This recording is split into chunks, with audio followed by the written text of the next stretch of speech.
السلام عليكم ورحمة الله وبركاته. مرحبا بكم في قناة تفاصيل صغيرة. قد تحسم المباريات بالتفاصيل الصغيرة، وقد تحسم البطولات بالتفاصيل الصغيرة. نبدأ حلقة اليوم. نبدأ الحلقة بهدف منتخب فلسطين على منتخب قطر. كرة عادية جدا، وفجأة يتم الضغط على مدافع منتخب قطر ويتم قطع الكرة ويستلم المهاجم وعلى طول يبدأ في الهجمة. هنا في ما يسمى في كرة القدم بالدفاع الوقائي. الدفاع الوقائي يعني ايه؟ الدفاع الوقائي يعني عندما تقطع منك الكرة، عندما يتم الضغط عليك، لازم يكون في أدوار محددة. ماذا نفعل؟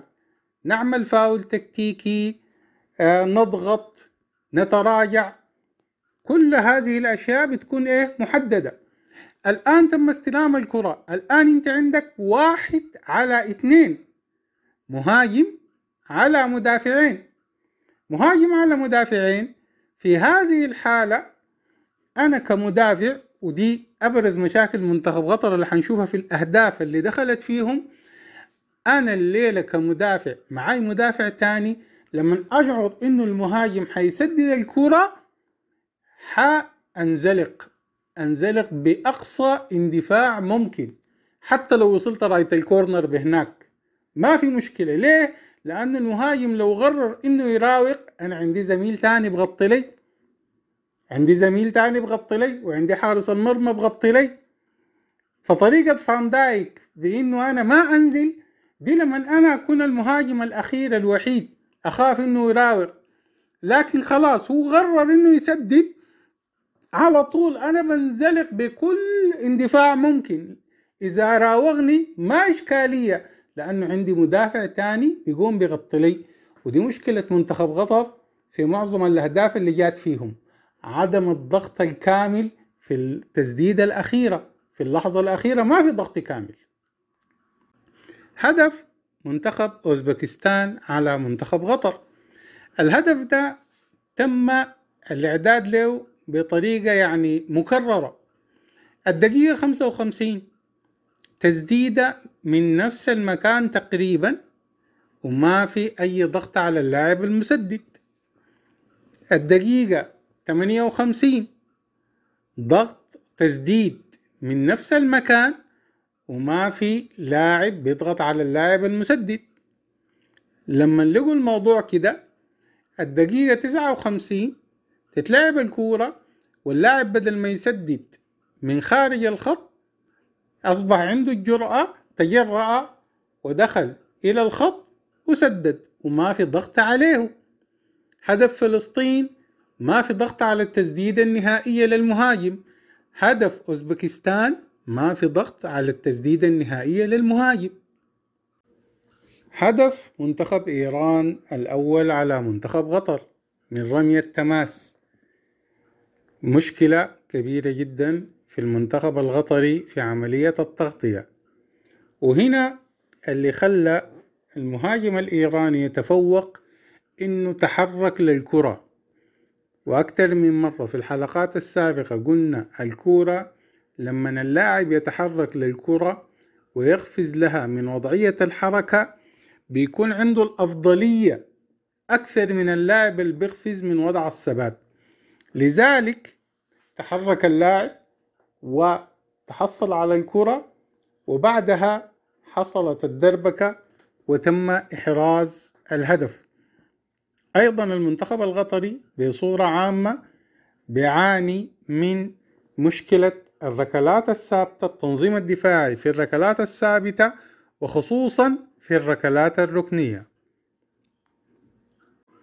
الهدف الثاني للمنتخب الإيراني من ركلة جزاء. اللي بيهمنا هنا عملية التسديد. انت كمدافع، اللاعب الآن أخذ الكورة وثبت الكورة وبيتجهز للتسديد، أنا ما بنتظره، أنا عارف إنه هو حيسدد بالإحساس بالخبرة، هو حيسدد.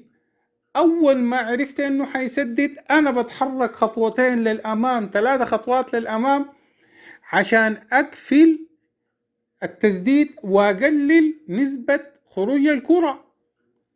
الآن بنلاحظ لعيبة المنتخب القطري وحتى أحمد فتحي اللي الكرة اصطدمت به هو واقف في مكانه، هو ما تقدم. أنت بتتحرك. أول ما اللاعب حيسدد عرفت إنه حيسدد على طول بتتقدم خطوتين 3 خطوات باعتبار تزيد من فرصة ارتدام الكرة بك أنت كمدافع.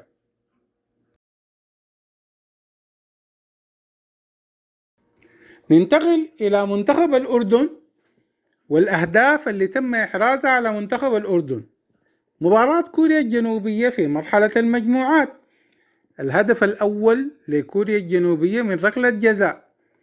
البهمنا هنا إنه منتخب الأردن بينفذ أسلوب الفول بريس، الضغط الكامل بطريقة لاعبة كرة السلة، اللي هو الضغط على حامل الكرة بأكبر عدد من اللعيبة.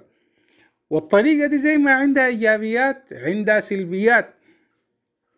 الإيجابيات إنه بيتم قطع الكرة والبناء هجمة مرتدة سريعة جدا جدا، لكن الكرة إذا تم انتقالها إلى الزاوية العكسية أو إلى الزاوية العمياء حتشكل خطورة كبيرة جدا جدا. الآن ركلة الجزاء، سبب ركلة الجزاء الكرة اتقطعت من وسط لاعبي منتخب الأردن، ما في دفاع وقائي، الوقفة الوقائية ما في. والدليل الآن لما ننظر إلى الصورة في المنطقة المؤثرة للكرة عندنا 4 لعيبة كوريين مع لاعبين فقط من منتخب الأردن، ثم حدثت ركلة الجزاء.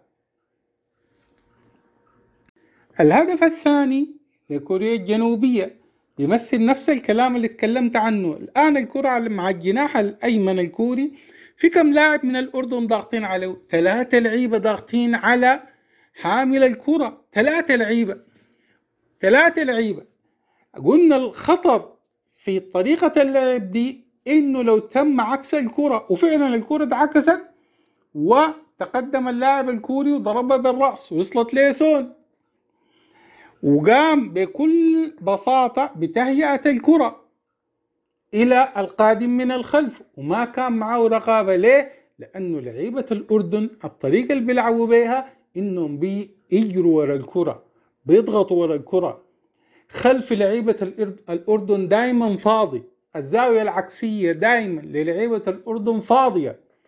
زي ما الطريقة عندها إيجابيات عندها سلبيات. أي نعم الهدف عكسي، لكن إحنا بيهمنا التكتيك والوقفة للمنتخب.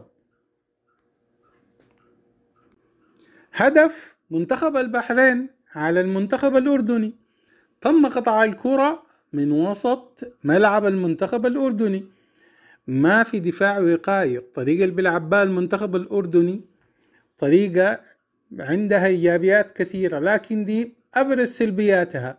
الآن عندك مهاجمين ومدافعين، دي طوالي معناه إنه ما في عملية دفاع وقائي معمولة.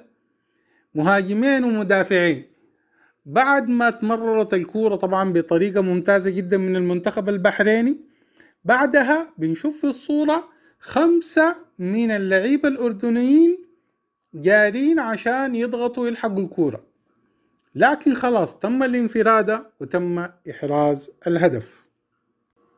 هدف منتخب العراق الأول على المنتخب الأردني من ركلة ركنية، بيمثل مشكلة منتخب الأردن اللي تكلمت عنها، إنهم ما بيعاينوا للزاوية العكسية. اللعيبة كل نظرهم على الكرة، فإذا تلعبت الكرة في الخلف دايما عندهم مشكلة،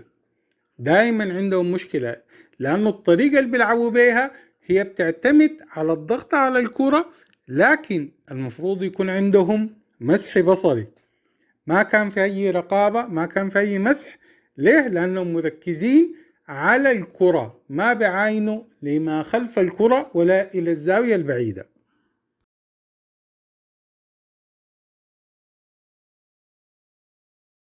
هدف العراق الثاني نفس الطريقة، نفس طريقة الهدف الأول، تقريبا نفس المكان. الكرة اتعكست وما في تغطية خلف اللعيبة، ما في تغطية من الخلف، ما في تغطية في الزاوية البعيدة. مشكلة منتخب الأردن بيضغط ضغط رهيب، ضغط ممتاز جدا، لكن إذا تم نقل الكرة إلى الزاوية العكسية بيكون عندهم مشكلة، لأنهم هم بيضغطوا بأكبر عدد ممكن من اللعيبة، ودي مشكلة منتخب الأردن. حاولت في هذه الحلقة أوضح بعض العيوب، أبرز العيوب في المنتخبين اللي حيلعبوا نهائي كاس آسيا 24 أو 23، وبالتوفيق للجميع. تحياتي والسلام عليكم ورحمة الله وبركاته.